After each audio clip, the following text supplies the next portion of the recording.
आज हम मन संबंधी कुछ महत्वपूर्ण बातें जानने का प्रयास करेंगे, जिनके ज्ञान अज्ञान के कारण कुछ लोग जीवन में सफल और कुछ असफल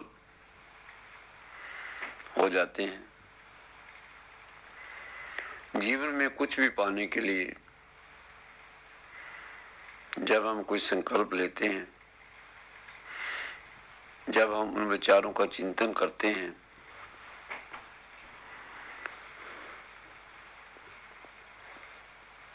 तो वैसा ही हम जीवन में बन जाते हैं। विचार हमारे भाग्य का बीज होते हैं। जैसा हम बीज बोते हैं वैसा ही हमें फल प्राप्त होता है। परंतु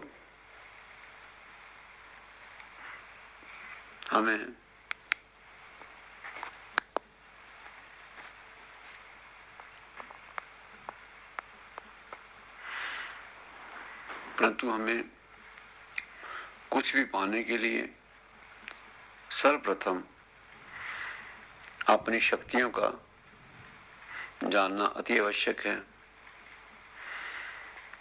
मन संबंधी कुछ महत्वपूर्ण बातें जानने का हम प्रयास करते हैं। आत्मा क्या है, देह क्या है,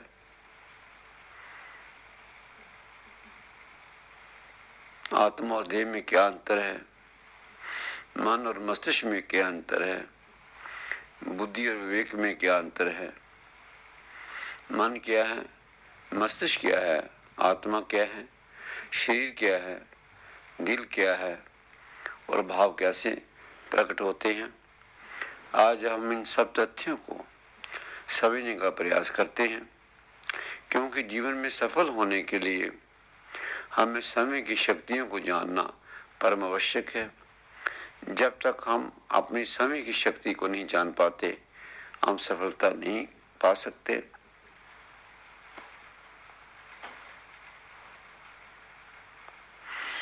हम अक्सर ऐसा देखते हैं, इस संसार में हम सभी प्राणी, सभी जीव दूसरों के प्रति अधिक जागरूक होते हैं। उनकी शक्तियों को, उनके समर्थ को हम जानने का प्रयास करते हैं। उनके गुणों की प्रशंसा करते हैं, अवगुणों की आलोचना करते हैं। उनके प्रति हम जितना समय देते हैं उनको जानने में, उससे थोड़ा सा समय भी हम अपने को जानने में नहीं देते। सबसे पहले हमें समय को पहचानना है। दूसरों को जानने से पहले समय को जानना है। दूसरों के गुण अवगुण का अवलोकन करने से पहले समय के गुणों का और अवगुणों का अवलोकन करना है। दूसरों की प्रशंसा करने से पहले अपनी प्रशंसा करना सीखें। हमारे अंदर जितने भी गुण हैं, उन सब की हम गुणों के लिए अपनी प्रशंसा करें। जितने हमारे अंदर अवगुण हैं, दोष हैं, उनका अवलोकन करें, उनको दूर करने का प्रयास करें। सभी अवगुणों से मुक्त होने के लिए प्रयत्नशील रहें। अधिक से अधिक समय अपने को सुधारने में, अपने को अच्छा बनाने में लगाएं। अपने प्रति जागरूक हों।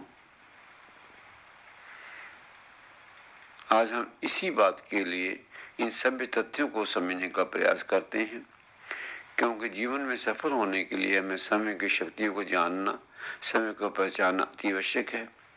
जब तक हम अपनी समय की शक्ति को नहीं जान पाते, हम सफल नहीं हो पाते।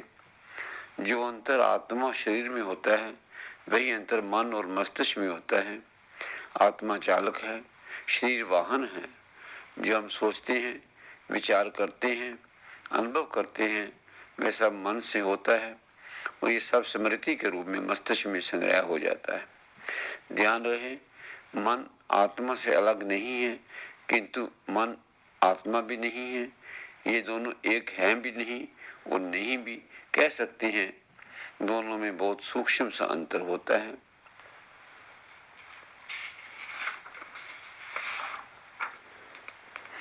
बहुत से साधकों को ये जानकर भी आश्चर्य होगा कि दिल भी दो प्रकार के होते हैं। पहला स्थूल शरीर का भाग होता है जो दिन रात शरीर में खून के प्रवाह के लिए कार्य करता है। खून का, रक्त का शरीर की कोशिकाओं में संचार करता है।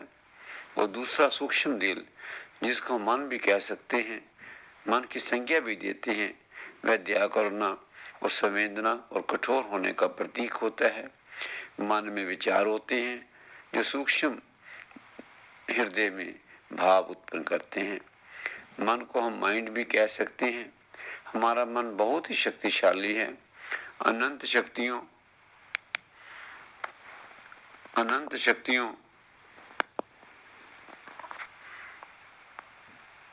का स्वामी हमारा मन है।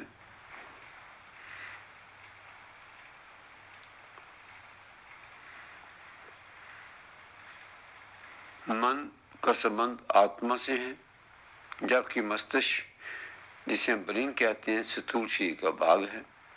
मन को हम माइंड भी कहते हैं और माइंड का संबंध आत्मा से है। मन का संबंध आत्मा से है, जबकि मस्तिष्क ब्रेन स्थूल शरीर का भाग है। मन से विचार, चेतना, ज्ञान, इच्छाओं, अनुभव, भाव और भावनाएं होती हैं, जबकि मस्तिष्क ब्रेन शरीर के विभिन्न अंगों को नर्वस सिस्टम के द्वारा सूचनाएं पहुंचाने का यंत्र है, डिवाइस है। अब हम ये जान गए हैं कि मन सूक्ष्म शरीर का भाग है और मस्तिष्क स्थूल शरीर का भाग है। मन को अच्छी तरह समझने के लिए हम मन को दो भागों में बांट लेते हैं, चेतन मन और अवचेतन मन।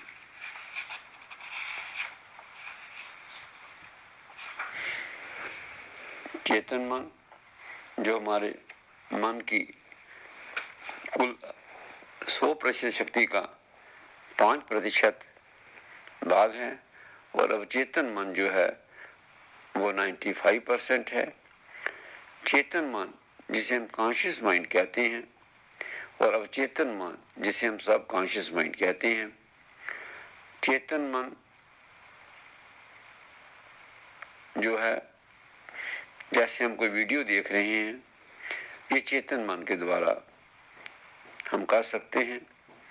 और जैसे हमारे शरीर में रक्त का प्रवाह, हृदय की धड़कन,